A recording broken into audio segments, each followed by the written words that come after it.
Well, we're in the middle of a sermon series called Ambassadors. There's Rennie. Can we?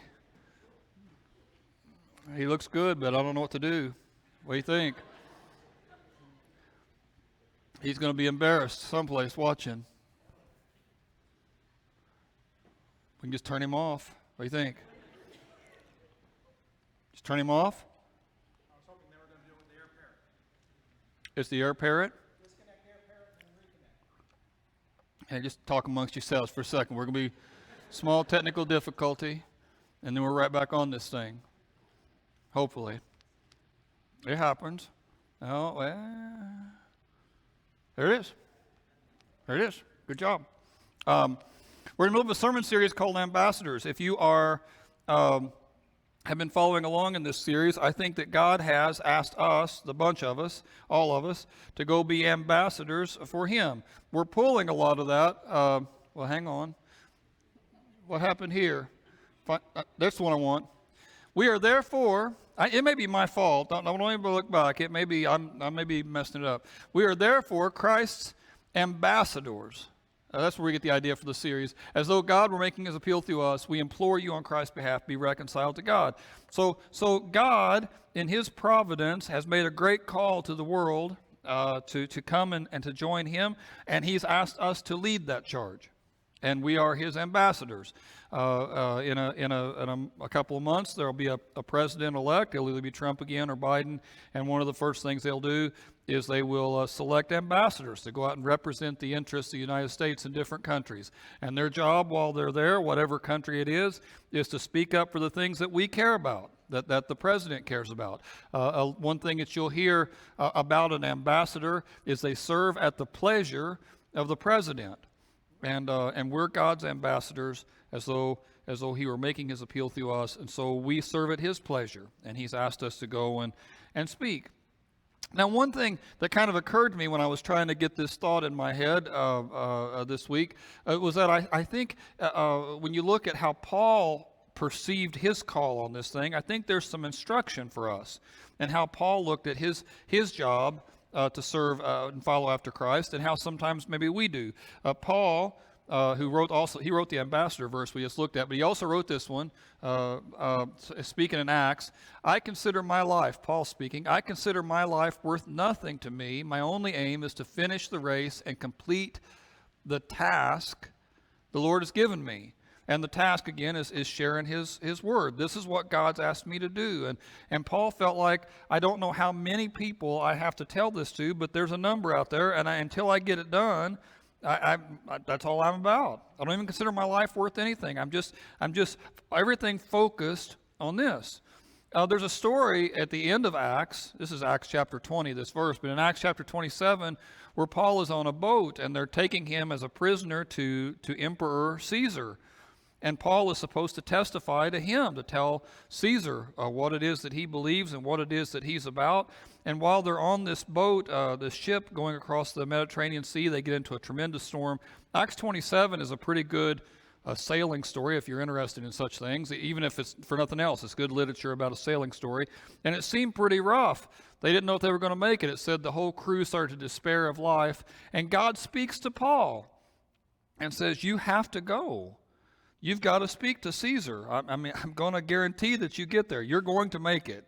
You have to finish this quest, and you're going to go speak to him, and I'm going to let everybody on the rest of the boat live too. And Paul tells them all that, tells the sailors that God has spoken to me. He's going to let me live.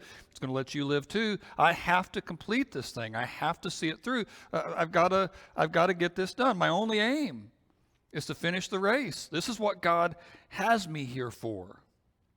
I don't know, that's an interesting thought. And scripturally speaking, it's not a lot of people who talk that way. Paul talks that way, but a lot of guys don't. And so I don't know if it's something that just applied to Paul or if it's something that kind of applies to all of us. That there's certain things that you're supposed to do.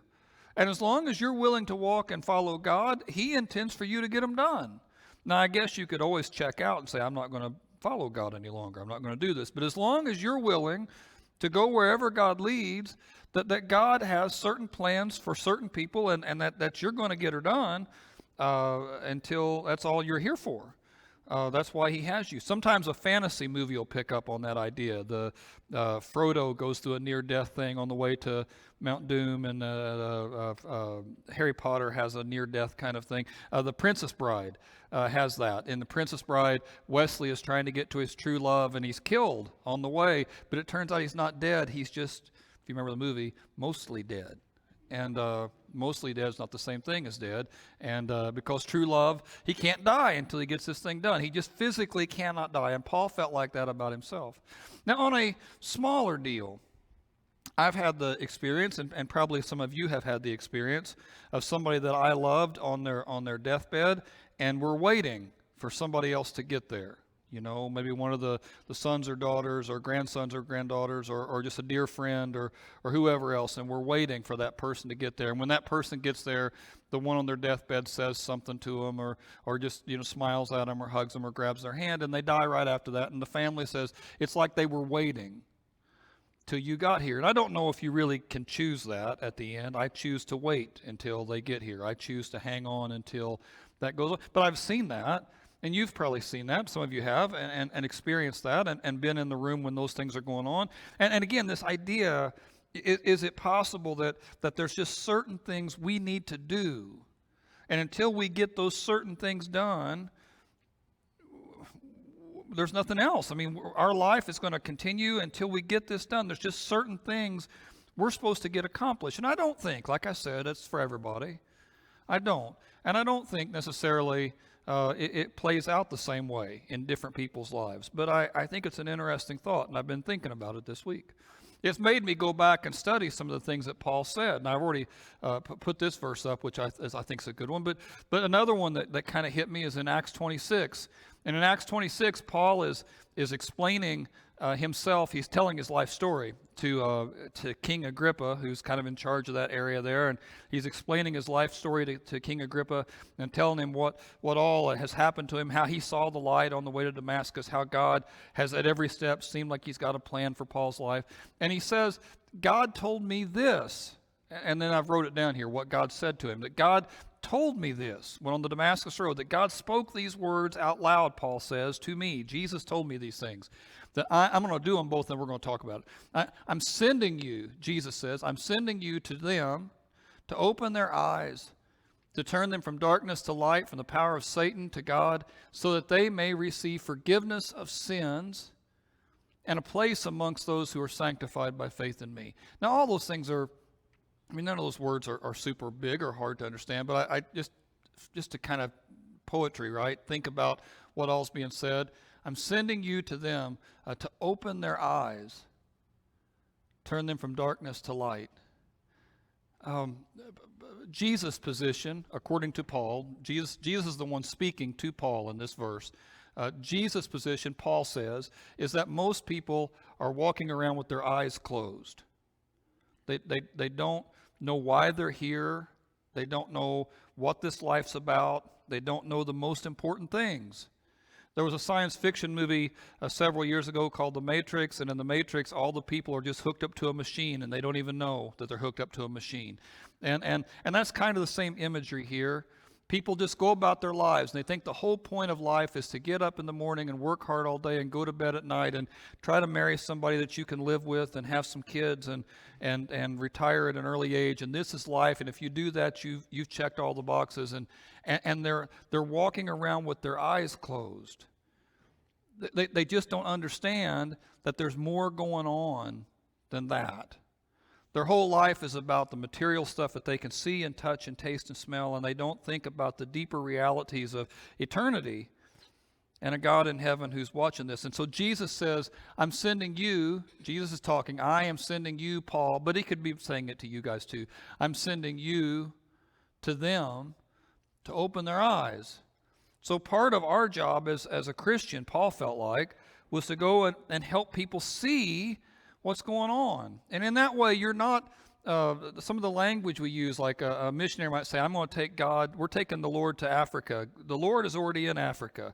All you're trying to do is open people's eyes to what's already going on. The Lord is already all over Lawrence County. That's not the issue. You don't take God anywhere. God's already there. You're just opening people's eyes to it. Most people are blind to those things. They don't think about them. They don't want to think about them. They don't consider it. And your job is to kind of spur them into some action. And not just that, but from darkness to light. And I know we all know what all that means, but just, again, as poetry, to think about it. When I was a youth minister, one of our youth trips we did was we went to this cave in Tennessee, and it was huge. You could throw a football around in this cave, this big room underneath, and we set tents up in it, and we camped out in this cave overnight, right? And I'm not bothered by caves. I know some people are bothered by caves, but I'm not. I don't think I'm bothered by caves. But when we all set up that night, he said, "Okay, I'm going to turn the lights out," and it's dark, right, in the cave, and you can't see anything, right? And he talks to us for a second or two in the dark, and that never has bothered me. It never has. But it kind of started bothering me that night. I mean, it started to occur to me that I'm going to close my eyes here in a minute. If I wake up in the middle of the night, I'm going to be blind, right? I'm not going to see anything. It's going to be completely like a cave, dark. And he said, "I'll tell you what I'm going to do, though." He said, it was a huge deal. They had like an outhouse, kind of a cave underneath. You could drive into it. And he said, the bathrooms are here. We're going to leave a light over by the bathrooms in case somebody needs to go to the bathroom at night. And they turned a little light on over there. And I was talking to the guy in charge, and I said, "Hey, really appreciate that. Thank you. I mean, I know I had my flashlight, but that was going to kind of freak me out in the middle of the night." He goes, "Freaks everybody out. There's just something about that, waking up, and your first reaction, I can't see anything. What am I going to do?" And people who aren't panicky at all kind of get panicky when they wake up and they can't see anything. And that's what this world is like. Again, Jesus says, this is Jesus talking to Paul, that it's dark. And they don't know it. They're just walking around blind. And you're going to be that spark of light, right? You're going to, and it doesn't take very much. Just one little bit of light changes everything. You can be in that great big cave, and it's just completely dark, and just one little bulb way over on the other side, a football toss away. It's a long way off, but just one little light, and it changes everything. And you can be that, and you're supposed to be that. I mean, the world sometimes can seem pretty dark, but you can change it. And we're taking them from the power of Satan to the power of God. Sometimes when you watch a newscaster at night and they're in front of a war-torn area or a place that's really been violent and awful, they might say things like, "It's just hell on earth behind me." They might say it's a hellish kind of a scene, or use language like that. And we understand intuitively that hell is a place where there's no love, and there's no kindness, and there's no compassion, and there's no grace. I mean, God's not there at all, right? And this world continues to choose that. Everything being equal, you would think we would choose to be generous to one another. All things being equal, you'd think we'd choose to be kind. But even a casual glance at social media tells you that's not true. Given a chance, we'll take shots at people. We'll take little digs at one another. We take aim at one another. We don't have much kindness or compassion or love. And if you give that thing its head and really let it go its own direction, before too long you can have a hell on earth. And somebody might even say that, "Boy, that was brutal. That was hell for me to have to deal with that." And we know what that means. But you've got another way to go here. You're going to take them from the power of Satan to the power of God. And then he says, it'll do two things. So you're taking them and take to that place so they can receive forgiveness of sins. So, and again, we know what that means. I mean, everything you've ever done has been paid for. You walk into the place and they've got you dead to rights. How many of you have ever had a policeman ask you, "Do you know how fast you were going?" How many of you have had that experience? Okay. And how many of you knew pretty much exactly how fast you were going when they pulled you over? But you don't want to say, right? 55, I think. Maybe 56, officer. I wasn't sure. It could have been 56. And you knew you were going faster than that. They got you dead to rights, right? And God had you dead to rights. But he's offering you forgiveness of sins. I'm going to pay for all those things. Jesus is going to pay for all those things. So he's sending you to open their eyes, take them from darkness to light, from the power of Satan to the power of God, give them forgiveness of sins and a place, he says, among those sanctified by me. This place, King James translates that an inheritance, and that's not a bad translation. I think English Standard Version might translate it inheritance also. That's not a bad translation. It really could go either direction. But even if it is an inheritance, it's still talking about a place. I'm giving you a place. I'm giving you someplace you can put roots down, someplace that'll be yours forever. And he's not talking about, my grandma passed away a few years ago, and I've had a couple different times to go into the house to help sort things out or move things around. And what struck me really from the first time I went back to that house after she was gone is it's not really her house anymore. I don't know how to explain that to anybody who's never experienced it, but it's not, it's just not the same. It's not the same. I don't know how to explain it. It's just not the same building anymore. It's just a building, all right? The home part of it was that she was there, and all the different things that she organized and structured, and the Christmas Eve together, and all that stuff you do, right?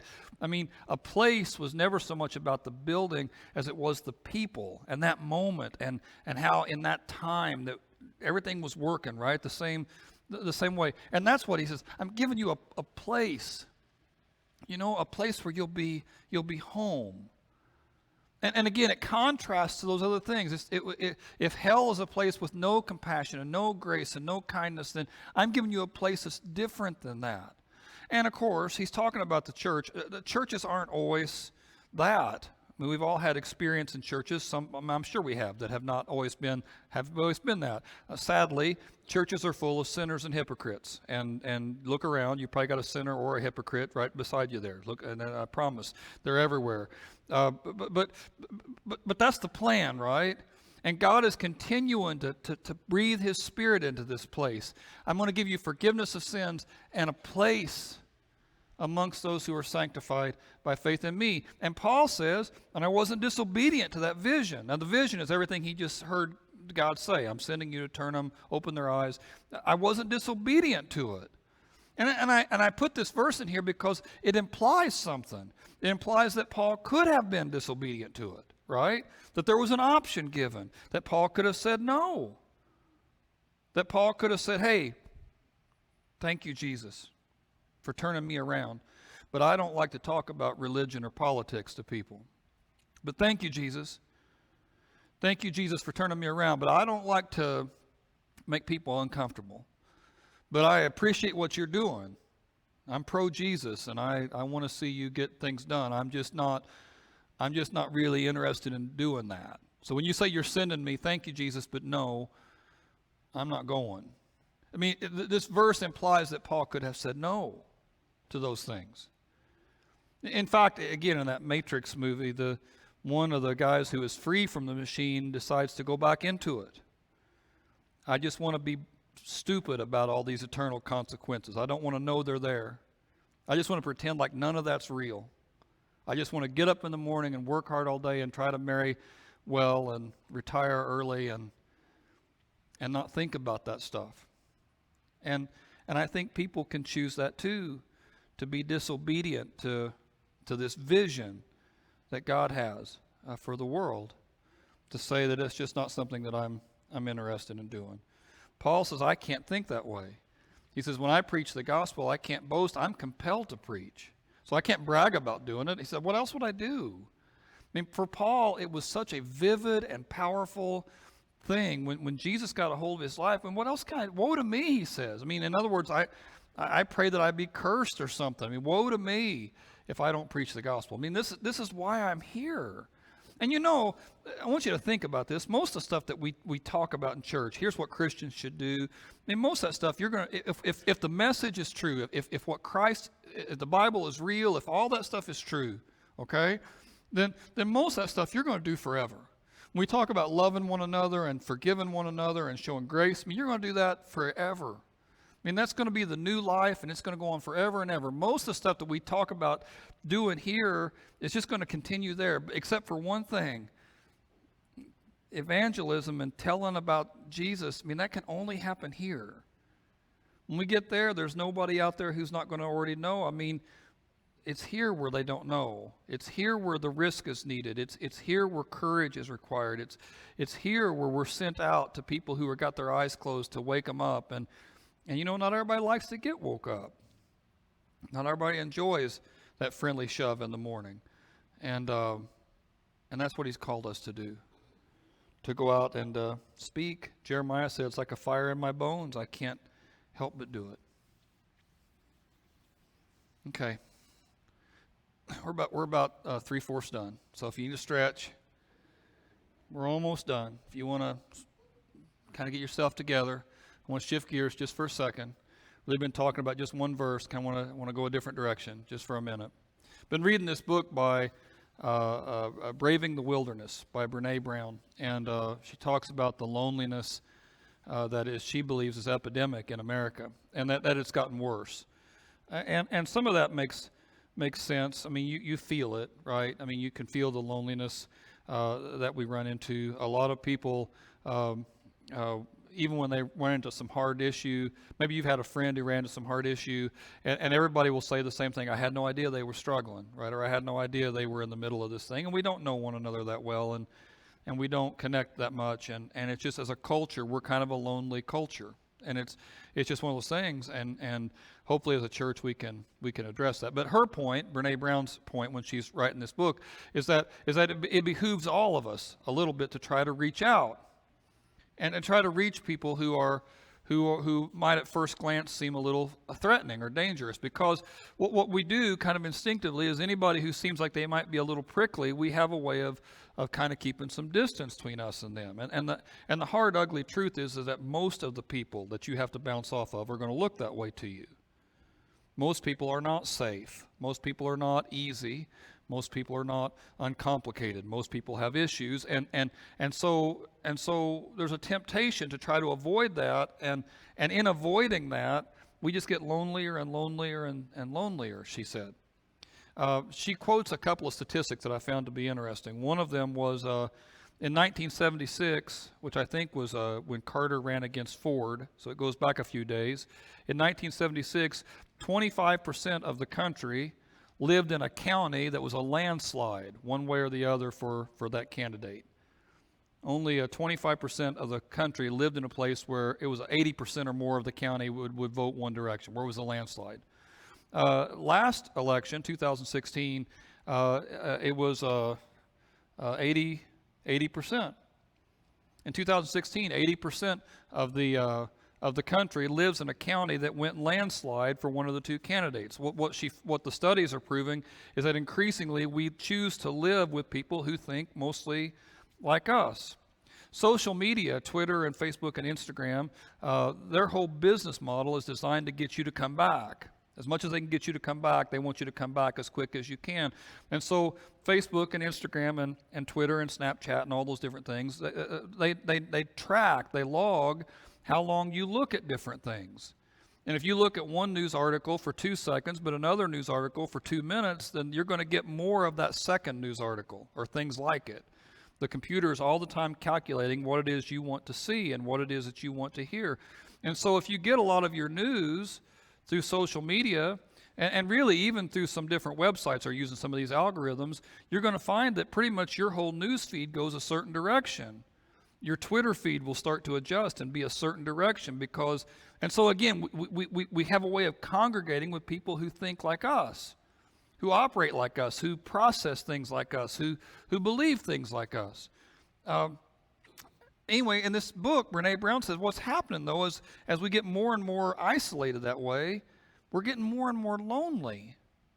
That what the studies are proving is that we're a social creature. I mean, we have to keep reaching out. And when we quit doing that, something suffers inside of us.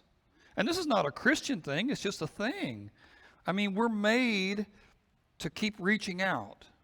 There's just something intuitive in us. And it has a way of affecting our health even if we don't do it. One study said that if you live in a really polluted area, a lot of air pollution, your risk of dying is 5% higher than if you didn't. If you're heavily obese, if you're way overweight, that increases your odds of bad health or dying by like 20%. If you're a heavy drinker, that can increase your odds of dying 30%. But loneliness increases your odds of dying 45%. It's one of the biggest indicators that you're not going to be with us very long if you're lonely. And again, we get lonely when we start isolating ourselves off from other possibilities or relationships. We start putting up walls. And it can spiral on itself. You tried to reach out a couple times and got smacked down, so now you don't try anymore. You tried to connect a couple times and it was hard, and so now you don't bring it up. You did take a chance or two and they smacked you down, and so now, hey, I've learned my lesson, I won't do it. And so you isolate more and more and more and more and more, and it has this real effect on your heart. And again, that's not a Christian thing. That's just a thing. That's not Christian statistics, that's just a thing. Now, what it has to do with Christian statistics, though, what it has to do with the Christian message, I believe you're designed. I believe you're called to reach out. I believe, especially for those of you in Christ, that He's given you a quest, a message that He wants you to take and share with the whole world. I think the same way He called to Paul, He calls to you, and He says, I'm sending you to open their eyes. And there's a thing in church sometimes, there's an anonymity of the crowd, right? I'm talking to all of you.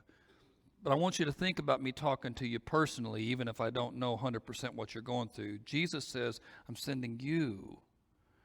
I'm sending you. You're the one. I'm sending you. Way back there in the back. I'm sending you. I'm sending you, that you're the one, that God wants you to say something. And maybe this is the quest that He's had for you your whole life, that you're supposed to be the one to bring it up. Certainly, everybody you bounce off of all day long, they need to know. They need to know. And so you may say, well, I wouldn't even know what to say to somebody. I'm not a Bible professor. I wouldn't even know how to bring this thing up. I couldn't invite them to church. Well, don't invite them to church then. Invite them to your house. Invite them to go get a Coke or a tea or a coffee sometime. I mean, just on purpose, put yourself out there a little more than you do. What will surprise you is how few friends most people have. And so just be kind. Open their eyes. We're taking them from the power of Satan to the power of God. We're trying to show them a place, right? Just start reaching out. And if the door opens up for you to talk about your faith, then by all means, you should walk through that. But you're never going to get that opportunity as long as you're hiding from the whole world. And everybody's different on this. If you're an extrovert, if you're a high extrovert person, the expectation on you is different than if you're not. If you're somebody who really, just generally speaking, is a shy person, don't put pressure on yourself that I'm not putting on. You know, for you to build 1 or 2 new friendships this year might be a wonderful win. Okay, well then do that. Then do that. And just start where you're at and commit to this thing that God has called us to, because He has called us to it. Matthew chapter 28, Jesus, the last words in Matthew that He has for His disciples is, I want you to go make disciples. I want you to do this for me. I want you to go do it. I want you to speak up. I want you to teach them. I want you to explain it to them. I want you to live with them. I want you to be my person who gets this done. And maybe this is why God has you around. In this place, at this time, in this church, in this town. Maybe that's what God has in mind. Now, whenever I do these kinds of sermons, I do think about how I would hear this if I was in the crowd.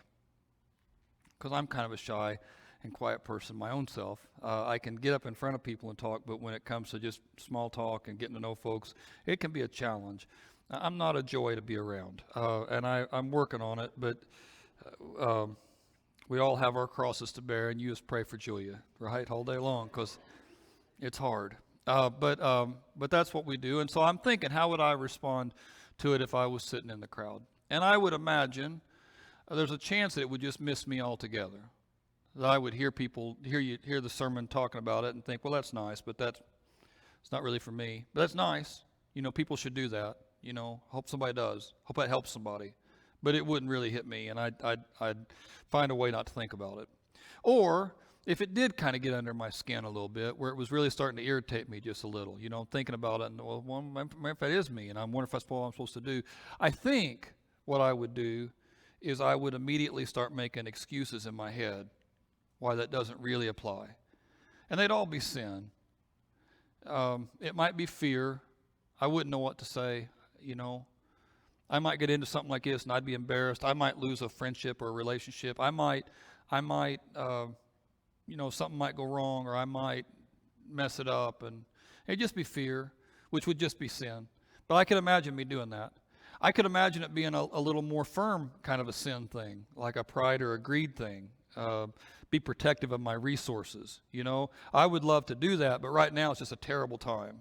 I am so busy with work or with family, or I got this friend who's sick, or I've got this appointment I got to take care of, or these other things, or I'm just so tired right now with everything going on. And again, that'd also be sin. That'd be greed or pride, one of those two or both. But I can imagine me doing it.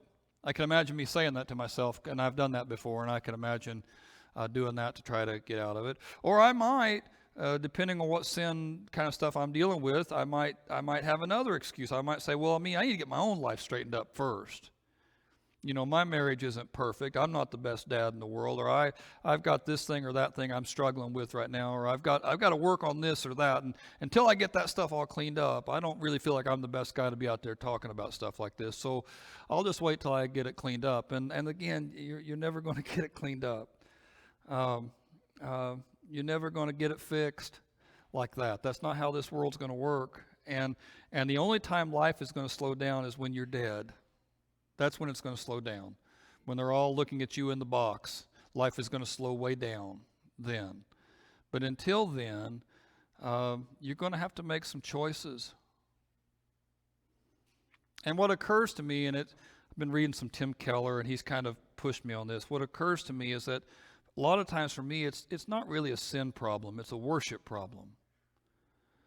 If I'm worshiping God like I should, if I'm putting God in the place in my life that he should be in, if I'm thinking about God, and when I first became a Christian, and I know everybody has a different experience on this sort of thing, and that's not meant to be a judgment at all, and there's not a right or wrong way, so if you didn't have this exact thing, then that's okay, don't feel bad about it. But for me, when I first became a Christian, it was so powerfully real. I mean, it all made sense, and everything was on fire, and I just saw God in everything. It was so real. I mean, I wanted to tell folks. I couldn't believe they weren't seeing what I was seeing. But then I've gotten older, and I've sinned some since then, and I've allowed myself to get hooked back into the machine, and I just don't think about God as vividly as I did then. And my problem deep down is that it's not a sin problem. It's not a temptation problem. It's not a fear problem. It's not a resource problem. It's a worship problem. I'm just not calling out to God like I used to. And again, that may not be your thing at all. Everybody's different, and I know that. But if I'm speaking to one or two people for whom that might be the problem, then I want to challenge you today to make a decision to get fired up about the Lord again. Sometimes we go about these things wrong. Our marriage isn't what we want, or our kids aren't what we want, or our parents aren't what we want, or business isn't what we want, and we just feel dissatisfied and lonely and frustrated, and we tried self-improvement, and we're going to improve ourselves, maybe get a book on how to improve yourself or how to fix it yourself, and man, the whole message of the gospel is you can't fix this stuff all yourself. You need him.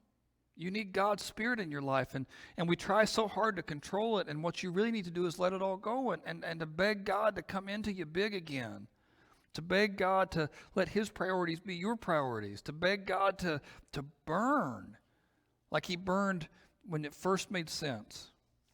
It's not a sin problem. It's a worship problem. And so for anybody out there who's feeling like maybe it's a worship problem, I want to challenge you today to make some decisions to get that right. And there's a lot of easy ways to do it. We're going to, the band can come back up. We're going to sing a song here at the end, and I want to challenge you to worship with that, to sing out with it, to really thank God for his kindness and his goodness and his compassion and his grace. He's been so good to us. And to do it. But not just that. I mean, this afternoon, it's such a pretty day. Man, it's such a pretty day. And I like football. I was sick last week. I watched 3 football games Sunday afternoon. I've not done that in a long, long time. You don't feel better after that. I didn't. Maybe some do. You just feel like a zombie after the 3rd football game. And And so take just a little time today. Go sit under a tree out in the yard. Look up at the sky and just thank God for this big, beautiful world that we live in. God loves you so much. And when you take a deep breath of air and you can feel the fall in there a little bit, you know, the air is starting to smell like fall. And if you get up early or late, it can have that little cool to it, a little bit of a bite to the air. And you take that in and it fills your lungs. And God gave you that breath. You didn't deserve it. And it wasn't because you're such an awesome human being that you got it. And he gave you the breath. And it's a gift. All of it's a gift. And sit out there and thank God for his goodness and thank him for his compassion. Take a moment or two this afternoon to think about the cross. That Jesus loved you so much that he would rather die than live without you. And let all that kind of come into you when you take your deep breath. And just thank God for his grace. And what I think will happen to a lot of people is if you tune yourself more deeply into him and his kindness and his grace and repent. Man, if there's some things you're holding back, give it to God. Give it to him and ask him to take it. But in the middle of that recentering of your mind, I think you're going to find the courage to do a lot of things that you're called to do. I can't do an invitation with you still. The governor has given us level 5, which is good news. But I still can't do invitation yet. But my elders won't let me do that. But we are going to sing together. And as we sing together this last song, I want to make it like an invitation for you. And if you need to call out to God and ask him to move, then take advantage. Won't you stand up? Let's do this together.